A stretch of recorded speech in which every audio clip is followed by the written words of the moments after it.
first go around, because it can look vastly different when it finally comes out for the last time. How do you go about talking with your teammates to kind of keep your head on straight despite the rankings? I feel like we all see the rankings, but we don't really talk about it much. It's the first playoff rankings, so we just got to keep playing. November's the best football, so we just got to keep on and see what happens in the end. Chris, Coach Dave was talking about you last week, and he brought up this story about you silently decommitting after you were committed here before you signed. Just kind of what's your side of that story? Is that an accurate way to describe that, and what was your thought process? Yeah, it was. I committed to him. He used to, because I was a late recruit, he used to come out every Monday, late cycling, like January. I committed to him early January, and the next morning I woke up. I didn't know if I wanted to go to Ohio State. It was too far. So I called him in the morning, and I waited like 2 weeks to see my options and stuff. And at the end of the day, I committed to him again, signed with Ohio State. When did you finally kind of feel like, yeah, I'm home, you know? And I'm sure at first you were probably a little homesick at times your freshman year. Yeah, I definitely was.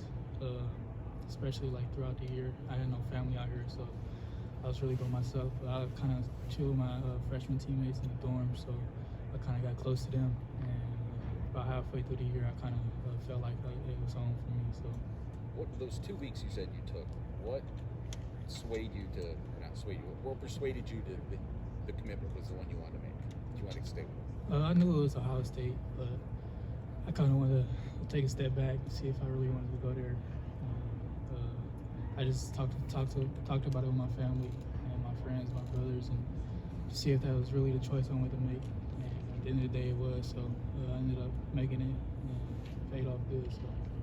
Did it help when you started to play as a freshman? I mean, just kind of getting through some of the freshman year when you're actually making contributions. I think it was Austin that got hurt, and you stepped in and made some of those plays late in the season. Definitely. I mean, when you're not playing and you're away from home, you get homesick. So it definitely helped a lot, especially being on the field at receiver. I was doing a lot of special teams early in the year, but when I got on at receiver, I felt way better and I felt at home. So when you decommitted for those 2 weeks, how did they take it? Like Ohio State, like your coaches and you called? I really don't think they took it like personally. I mean, he understood what I was going through, so he told me to take my time, and he kind of supported me through it. So I felt comfortable with him, and we communicated a lot, and ended up communicating. So, what other considerations were there had you not gone to Ohio State? What other options were you considering? I was considering the West Coast, UCLA, Utah. My quarterback went to Utah, so I was considering Utah a lot, and UCLA, Chip Kelly, USC. That was pretty much it. Chris, you guys had like a month straight of pulling teams out and scoring, similar to when you guys went through. Did you ever get bored on the field when you guys are doing that and kind of naming your score out there? I feel like that's a standard around here. We want to be able to get on the field and try to dominate every game. So when we're doing that, we're having fun. Younger guys are playing a lot. But I mean, it does get boring at times, but I feel like we're having fun out there. So when you see a challenge like you guys saw last week, and there's some sputtering in the offense, do you have to kind of remind yourself, like, hey, let's kick it back into gear, let's get going again? I mean, we knew Penn State was a good team. They came off a loss, so they came in with some swag. They playing good. The defense is real good. It's a good football team over there. When we play Penn State, it's always a good test. So they tested us a lot. I'm just glad we came out with the win. Was there anything that you felt like you needed to tweak after last week, or was it just a matter of execution? It was just execution. I feel like the offense is rolling. We just went 1 for 6 in the red zone. We got to just score touchdowns in the red zone. If we do that, it's a whole different game. So we just got to clean up, execute, and just put it on the field. On that fourth down play in the red zone, is there anything that you felt like you could have done differently in that play? Definitely. I mean, it was just a miscommunication. I saw what he saw, but I could have turned around and made a play. But at the end of the day, we just got to move forward, and we got to make that play in the future. How big of an emphasis has that been, specifically the red zone this week in practice, trying to get cleaner there? It was a huge emphasis on Sunday. When I heard we went 1 for 6, I was kind of shocked. But we just got to communicate, execute, try to just be better in the red zone. We struggled with that early in the year too. But we gotta communicate and put it on the field on Saturday. Listen, in 2019, we talked to you guys a lot about getting used to the adjusting scrambles. When he starts making plays, that was something you guys had to adjust to from what Dwayne was. What are some things in CJ's game that you and Garrett especially that you can adjust in that season that you guys probably adjust to for the last 9 months? I feel like he's more patient in the pocket. The ball is gonna come out a little bit more late sometimes, but it's not a bad thing. I feel like it's a good thing at the end of the day. So he helps us get more comfortable as we help him get more comfortable. But we're still building throughout the year, and I feel like we're gonna play our best ball coming up. Chris, have you ever met, heard from, seen video of David Boston? Do you know of him at all? Former receiver? Yeah, I definitely know of him. I know he's a great receiver, but I haven't really seen any video of him. I gotta look into that. But you're aware of where you guys are on the list, right?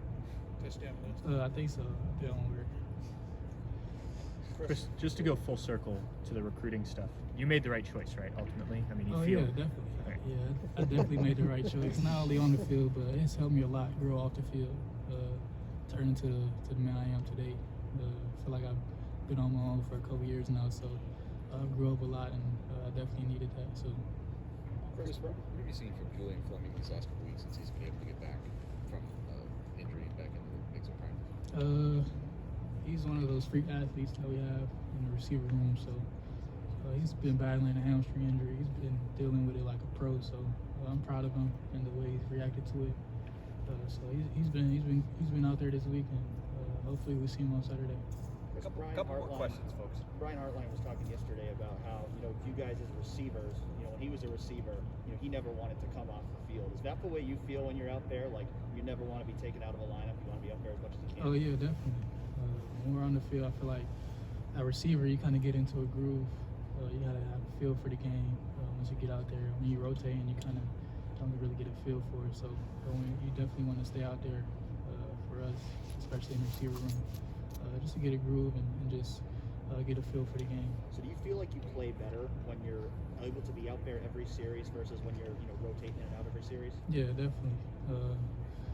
Just having that in the back of your mind, like you're gonna rotate, kind of mess you up. But when you're just out there and not rotating, just having a feel for the game and having that connection with the quarterback, I feel like that's way better.